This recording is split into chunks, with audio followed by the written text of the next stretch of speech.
Magandang araw mga ka-FOI. On behalf of the Freedom of Information Philippines, ako po si Hennessy Azawa.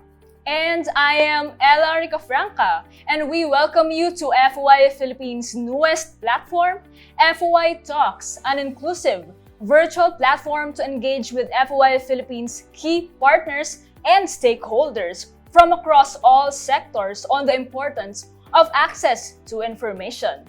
We will learn how access to information is instrumental to different advocacies and activities.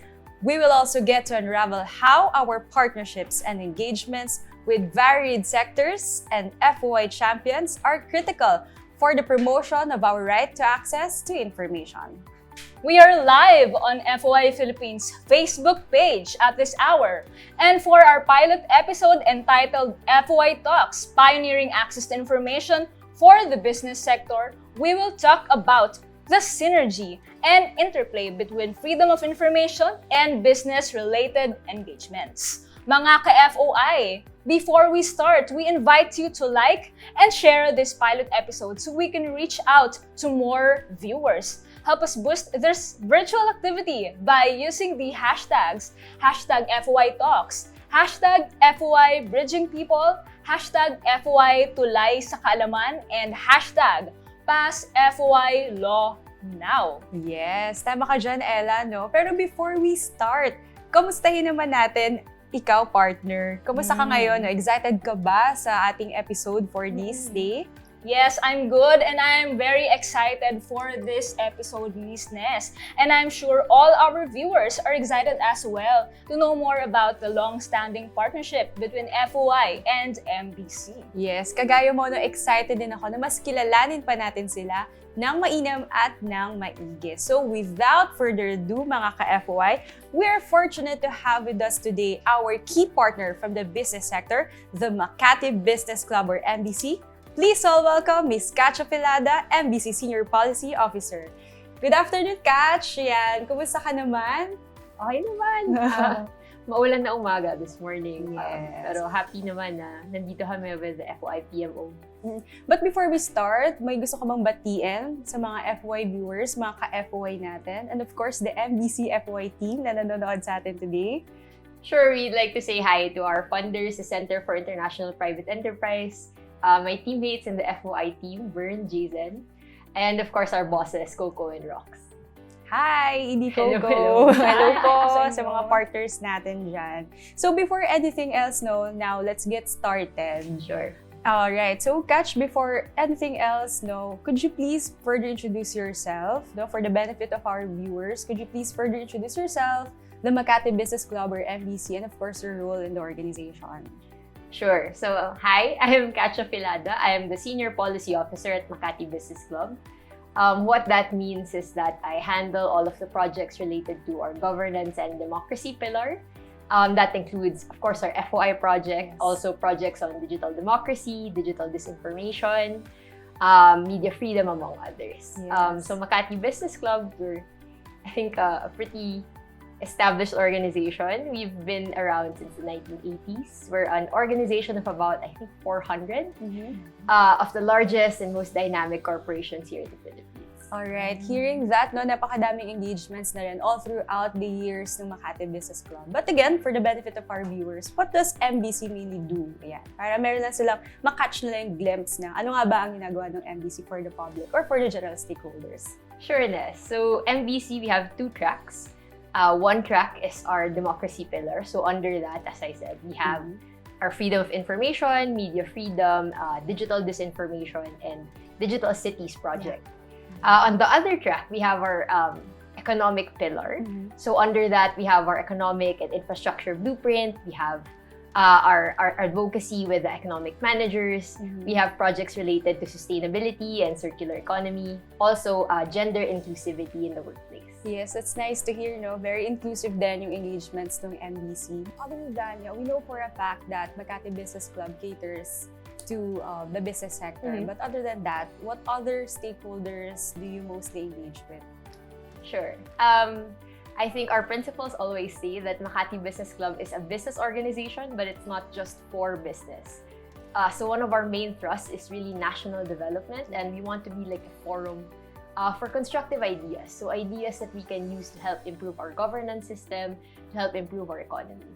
On our side, we talk a lot with media organizations, we talk a lot with local government employees, talk a lot with organizations on the ground, also sustainability organizations, organizations like that, civil society organizations that really have concrete projects to forward our advocacy. Yes, that's nice to hear, no? But Yeah. other than the CSOs, you also engage or partner with the youth, right? Yes. So last year we had a huge youth engagement, and this year we're continuing that. So last year, together with the FOI-PMO, I think you guys were partnering with that. We had a youth workshop. So we talked a lot with university students, also youth orgs from Central Visayas, Mindanao, and in Luzon as well, talking to them about the importance of freedom of information. So a lot of them had questions on like how they can use FOI for their studies, like for their thesis, for their research. So we helped answer those questions, and we helped link them with the expertise and academics that might help them out as well. That's nice. Even us, no, for FOI, we're very fortunate to have MBC as one of our key partners for the business sector. So, ayan. Other than the two tracks that you mentioned, you said you have activities for the women, activities for the, you partner or you engage with the CSOs, and of course, the businesses, no? What are your ongoing projects for the benefit, again, of our mga ka-FOI? Ano yung mga ongoing projects that they can catch? Sure. So ongoing projects we have right now. One is our digital democracy series. So Pasigueños, please stay tuned. We have several events coming up in your city. We also have events coming up in Victoria City and Himamaylan City in Visayas. So I think these are focusing on like digital initiatives within the local government. So we want to help the local government really survey and talk to their constituents about the policies that they're making. So that's one thing that we have coming up. Also, stay tuned for our further FOI events later in the year. Yes, we're very excited to partner with you guys, so mostly with the CSOs and of course for the national government, coming from the FOI, no, from the national government. So, yep. So, thank you for sharing, no, ano nga ba yung background and ano ba yung talagang ginagawa din ng MBC, not only for the business sector, pero it's inclusive, right? Yes. Alright, so at this point, no, yung mga stakeholders ng MBC from the local governments, no, sa Pasig and Himalaylan, look forward to their activities. So at this point, no, now that we better know MBC as an organization, now that we better know the stakeholders, navigators, no, and the various notable programs and projects that it does. So let me just ask you, Catch, no, what the connection of MBC with the FOI program, no? So at this point, no, Sure. May I ask, when did you first hear about the FOI program? And maybe, ano ba yung first impression ng MBC sa FOI? So sa freedom of information. Sure. And the office as well. We've been working on FOI since I think the early 2000s, and we've been a part of the Right to Know Right Now coalition since its founding in 2009. MBC and FOI has like a strong connection. Mainly, it all boils down to competitiveness. We think that freedom of information helps businesses become more competitive and helps level the playing field across. Bakit ganon? Because we think government has a lot of information that businesses can use. So this ranges from like generic economic data or granular data, also sector-specific information. We've noticed when talking with our members and our other constituents, kunyari, you're a business that wants to change their headquarters to another city, you would want to look at competitive indexes across cities and municipalities so you know where the best place to move is. Also, for example, if you're like part of the legal department or you're part of the compliance department of a business, you need information on what requirements you need to submit to the government to make sure that you comply. So overall, we think FOI is good for leveling the playing field across businesses and also increasing compliance with regulations pushed by the government. We like that, no? FOI levels the playing field and increases compliance of the business sa kanilang requirements. So, affinity is really important in, honing and nourishing a partnership. So, maybe can we ask if ano ba yung connection ng FOI to your core values and to your priority agenda as well? Sure. So as we mentioned, MBC really focuses on our economic pillar and our democratic pillar. FOI mainly falls under our democratic pillar. So good governance, transparency, that's all a big part of democracy. We think that good governance and transparency, it helps increase the Philippines' profile abroad. So it gives other countries and investors from other countries as well, a good impression of us, which in turn fuels like our economic growth. So in a way, it's part of our democratic pillar, but it also eventually helps our economic pillar as well. All right. So let's talk about the initial partnership naman of Freedom of Information Philippines and Makati Business Club or MBC. You mentioned a while ago that early 2000s pa naman, meron na ring partnership through the Right to Know right now. But internally for the Makati Business Club, how did you come across in openly partnering with FOI? Like for example, I mean, not only or not isolated for the Right to Know right now coalition, but for MBC itself. Parang, how did you guys come and openly partner with a government office such as FOI? Such as FOI-PMO. Yeah. Apart from our partnership with Right to Know right now, we were also really instrumental in helping push or advocate for the FOI law in the earlier congresses. So we had our chairman attend hearings as well and really speak to the business benefit of having a freedom of information law. In recent years, we've had support from the Center for International Private Enterprise, and that has really helped us redouble our efforts towards advocating for a freedom of information law, as well as like finding other avenues to increase the demand and like broaden the number of voices that are calling for FOI. So that of course includes our partnership with you, partnership with the People's Budget Coalition and other CSO groups. Alright. So it's good to hear, no, na freedom of information falls under the democracy track. Yes. No? Yun din talaga yung puso ng freedom of information. No?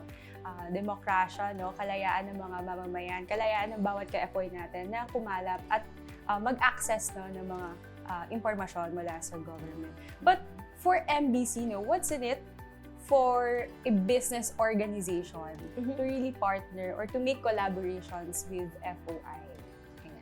I think at the end of the day, we realize and our members realize that freedom of information helps them at the end of the day. So when they're able to access information from the government, then they're able to make better business decisions.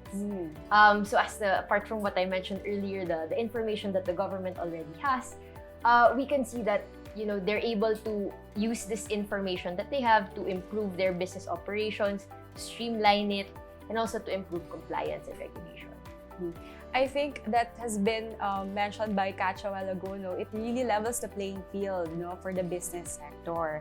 So thank you for sharing, no, yung kahalagahan din ng freedom of information for the business group, especially for the MBC, our key partner from the business sector. But at this point, let's share with everyone, no, the various activities and programs and engagements of MBC and FOI.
The second segment, let's have a quick dive of the activities which were shown earlier.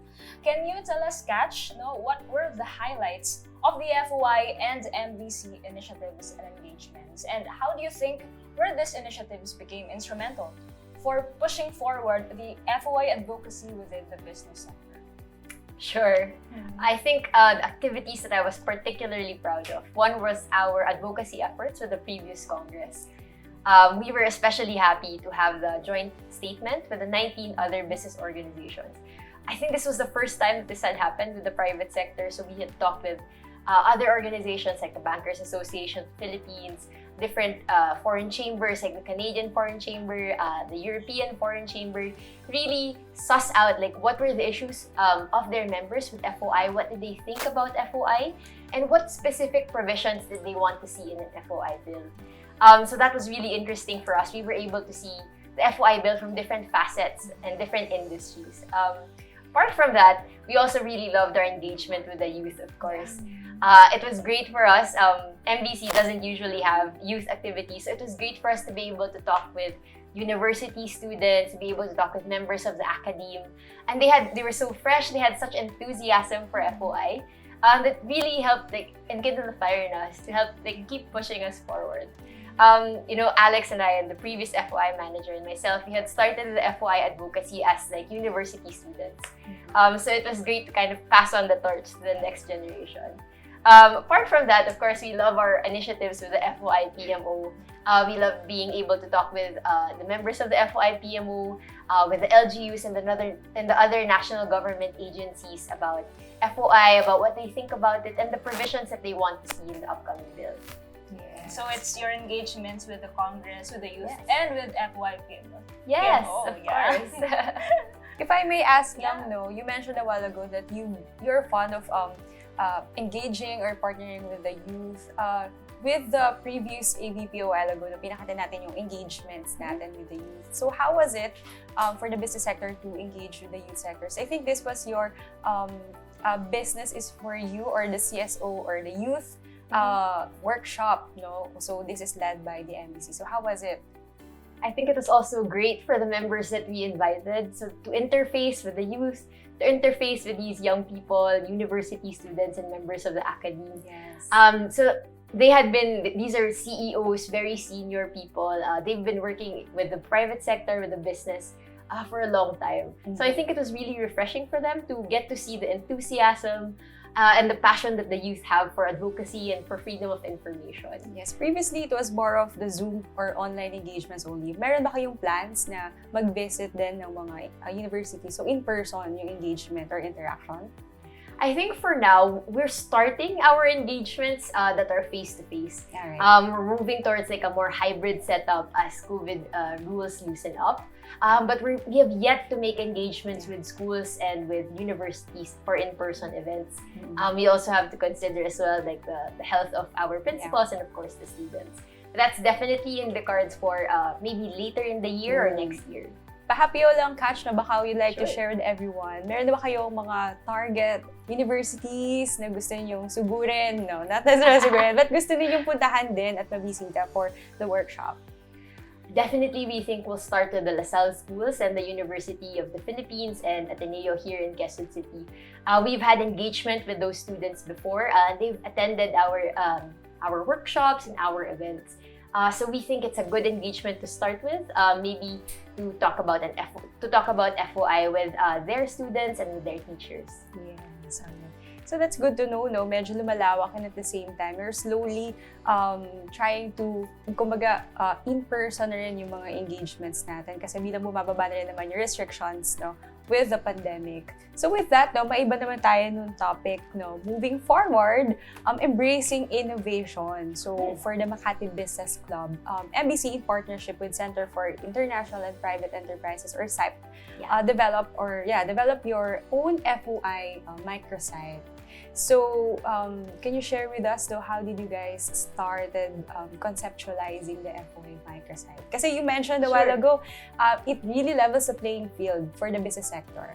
Sure. So we thought about the microsite as really a repository for information. As we were going along the course of the project, syempre dumadami yung mga posters, yung mga materials, briefers, and things that you create for the event. And we didn't really want to leave them in the ether. we wanted some place to keep it all of that information where our partners and stakeholders can just search for it and they can see the recordings of our events, all of the materials that we had seen in the past. And of course, in the bottom, they have there a form where they can request for information directly. Wow, so that's nice to hear, no? So it was like a knowledge management then for MBC wherein you can showcase your various activities and engagements not only for the government, not only for FOI also, no, but to inclusive sectors then. So with that, you mentioned na meron nga daw direct button, no, wherein your partners or your networks can easily access or redirect themselves to requesting information via the electronic FOI or eFOI portal of the FOI Philippines. So mabanggit mo lang kanina or ma-share mo lang, Catch, no? Have you guys monitored how was it for them in requesting or their experience, overall experience in requesting information through the eFOI? Sure. So as you know, FOI is new to many of the business sectors din. So a lot of our partners, a lot of our members, they're just starting to make their FOI requests. But still, we've seen a lot of successes, a lot of really interesting early successes. One thing I want to mention is the FOI seminar that was held by the Legal Management Council of the Philippines. So one of the main industries or sectors that we want to focus on in the private sector with FOI is really the legal management or the regulatory team, most of which are staffed by attorneys and lawyers. So we thought it was really important for them to know a lot more about FOI so they know that the information is there for them to access so that they can help their clients. I think another thing that we're working on with the FOI-PMO later in the year is our bridging workshop. So there we want to talk to business leaders, representatives of the private sector to ask what kind of information they need. I think that's an initiative that we don't see a lot, where the government asks the business sector, what do you need, what information would help you make better business decisions. So we're definitely looking forward to that later in the year. Yeah, same here, no? That's great. We're also very excited, no, for the implementation of the FOI Bridging. Kasi for the FOI Philippines, we've been conducting FOI Bridging program to most likely our partners, no, from the CSOs, yung mga nasa grassroots level. Just recently, we partnered with Philippine Jesuit Prison Services, so mostly for the PDLs. Wow. But for this time, we're also excited na we're targeting naman the business sector para din mas makatulong na kami, no, the FOI Philippines, and how you can guys better access government information. But mabalik lang ako doon, Catch. Other than the key repository or the knowledge management of the MBC, no, in which you publish or yung mga publications niyo regarding your activities. And of course, the eFOI portal in which our partners, your partners, can directly access for government information. What are its other key features that you can share with us, the MBC FOI microsite? I think this year we're really planning on beefing up the microsite, especially with the content that we'll have in the coming years. An interesting idea that was floated was to request for information directly. So MBC will request for the information and already put it there. So what I mentioned before, like the regulations, the requirements for regulations from FDA, Department of Agriculture, and also the competitive index for cities and municipalities, that's something we think business might access a lot. And so it makes sense for us to put it in the FOI microsite so they can link that directly and then make an additional FOI request of it, should they need it. Yes, so that's great to know, no? Hindi na sila din kakailanganin to request or to make use of the FOI kasi nandoon na. Yes. No, they can already, with your collation of the recently or the most requested or the top requested government information from your business sector or from your network. So that's nice, no? Parang one-stop shop nga talaga yung MBC FOI microsite. Ayan. So jumping from one initiative to another, no, MBC recently held the Beyond the Ballot Media and Information Post-Elections, wherein you invited guest speakers from the media, academia, and business groups to talk on media freedom. So MBC published at that time your report on media freedom. So for the benefit of our viewers, can you share, Catch, its core message, key findings, and recommendations? Sure. Since we're talking about freedom of information here, one of the core messages that we found in the forum and also in the course of doing the report was that freedom of information and media freedom, they go together. Some of the concerns that the media practitioners had raised was really kind of an uneven release of information. So we see that media and journalists, media practitioners are one of the top users of freedom of information. That's true here in the Philippines and also abroad. So they really need that access to information to make sure that their reporting is accurate and timely. Also, we see that freedom of information And media freedom should go hand in hand with protections for media practitioners. Make sure that they're able to do their job without fear of being persecuted. So, yun nga, no, one of its key recommendations mentioned the need to strengthen the ongoing advocacy for an FOI law. So, considering the change of administration, dynamic policy priorities, and the usual resistance in the passage of said bill, how do you think should FOI advocates, specifically from the business sector, and in general, strategize and push the FOI bill lobbying today? Sure. I think one of the things that are a way for us to enter advocacy with freedom of information is really the Marcos government's agenda for digital record keeping. So we heard that during the HISONA, President Marcos specifically mentioned the need for digitalization of government records. That's one of the provisions that we also mentioned in the Freedom of Information Bill last Congress. Because if the government doesn't have the information, or it's in a filing cabinet in the back of a room somewhere, then it's very difficult for business and for the public in general to have that information. So that's one. We want to really build on the advocacy steps or the gains that we've made in this Congress, in this legislative. And apart from that, we also want to expand or really push forward the discussion of freedom of information in local cities and municipalities. So a lot of cities and municipalities, of course with your help, of course with the FOI-PMO's efforts, we've already passed an FOI ordinance. Us here in MBC and in the business sector, we want to see more usage or like a strengthened usage of their FOI ordinances. We're also looking to help like a couple of other cities or municipalities push forward an FOI ordinance of their own. So apart from that, I think, so the one was talking about building on advocacy in the legislative. The second was building on advocacy in local government units. And the third point we want to make is really increasing the usage of freedom of information already. So we're doing that through the People's Budget Coalition. That's a recent coalition that we're part of, and we've convened this year. So through that, we want to really empower CSOs, so that's civil society organizations, to analyze their local government budget. So we're excited to be part of the budget analysis activities of Yeah. MBC along with other CSOs. Yeah. Kailangan ng CSOs din ng assistance on how they can better access government information. Mas maintindihan nila on their end that these Yeah. are the information that MBC can actually provide. But other than those, ano pa yung pwede nilang ma-access through the FOI?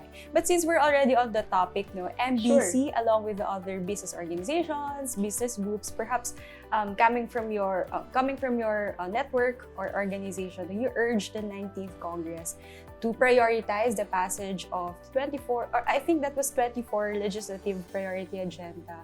So that was last July, during the first SONA of our President Bongbong Marcos. However, there was no explicit or clear mention of the freedom of information at that time.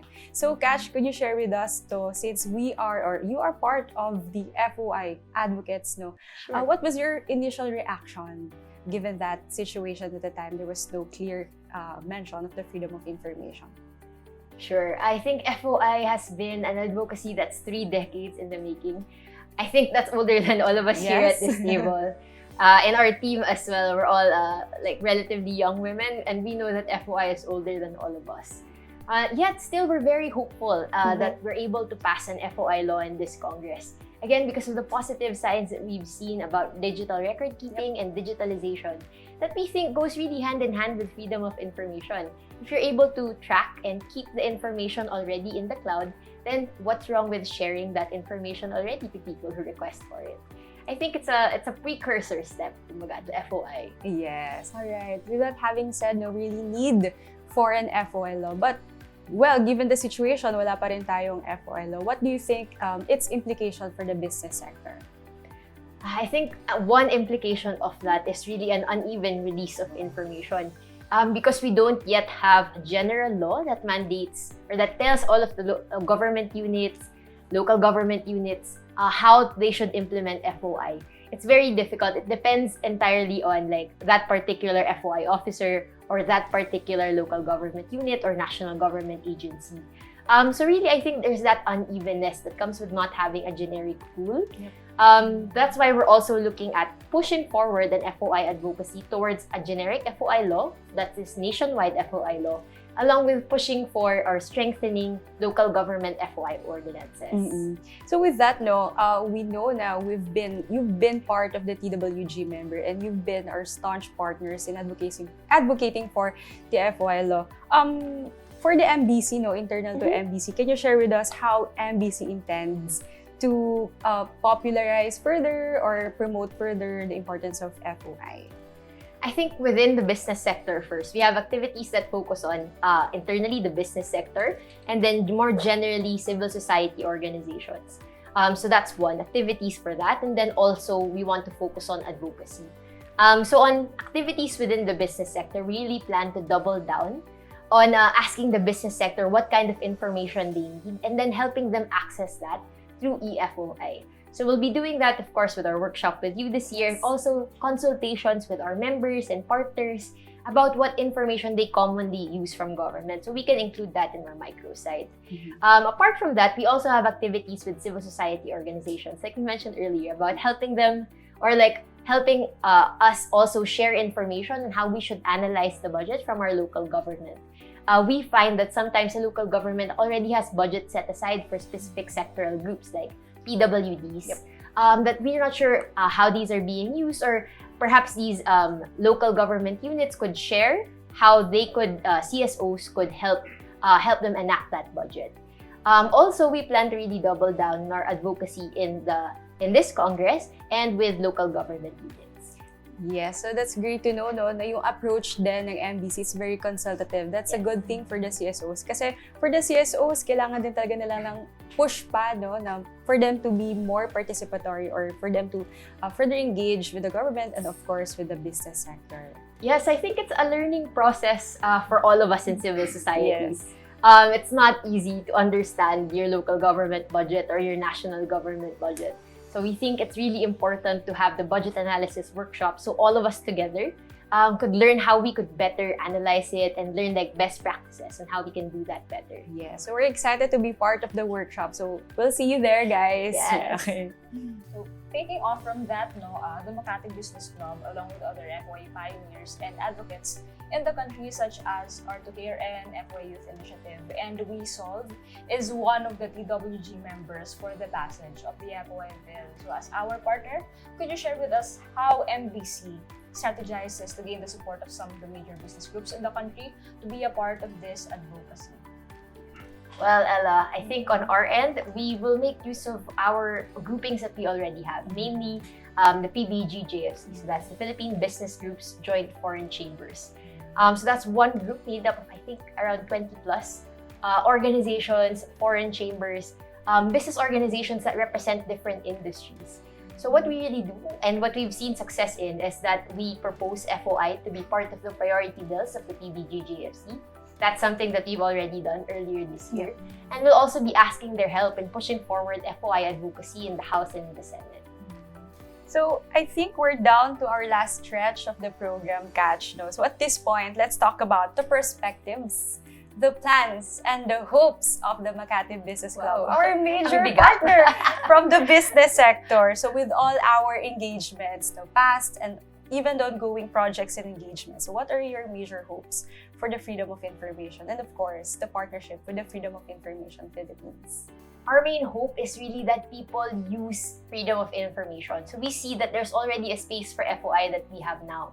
We hope that students, lawyers, people from all walks of life use the information that's available to them. So we really encourage everybody, please make an FOI request to your local government unit. If you have an ordinance, make an FOI request on the FOI-PMO site. Learn what kind of information is available there for you. Because we see the government actually collects a lot of data. And this data is helpful for so many people. Not just to businesses, not just lawyers who are clients or who are part of businesses, but really everybody. Students can make use of freedom of information. People who need business information, who need information how to start their business, who need information on COVID vaccine, they can use the Freedom of Information site.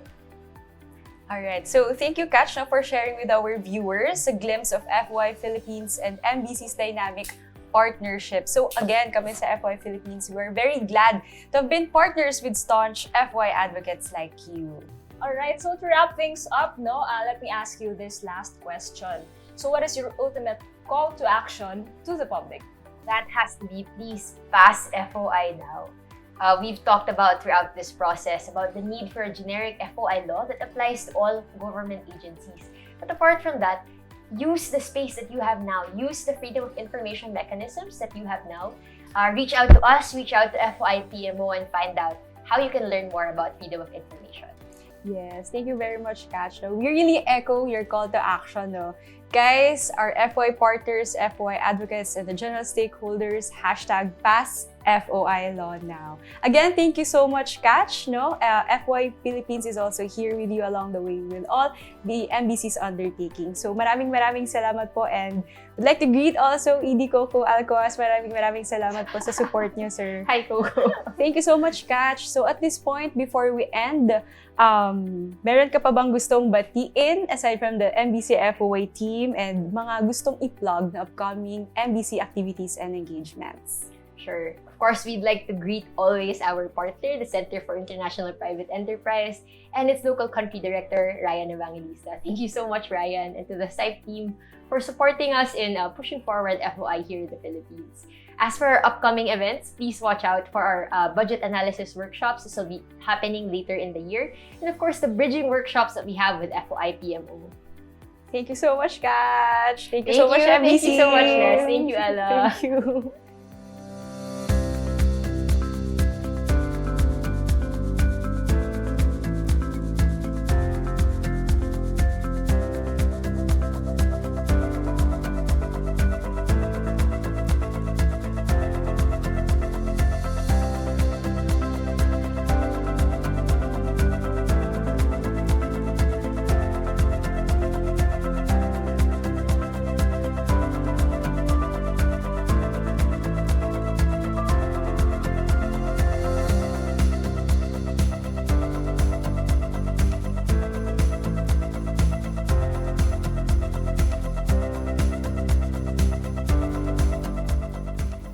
That was our FOI Talks pilot episode with MBC, pioneering access to information for the business sector. We hope you were able to learn better about FOI Philippines' long-standing partnership with MBC. Likewise, we hope that you have learned a thing or two on how important freedom of information is not only to the general public, but also to our colleagues, friends, and stakeholders in the business sector.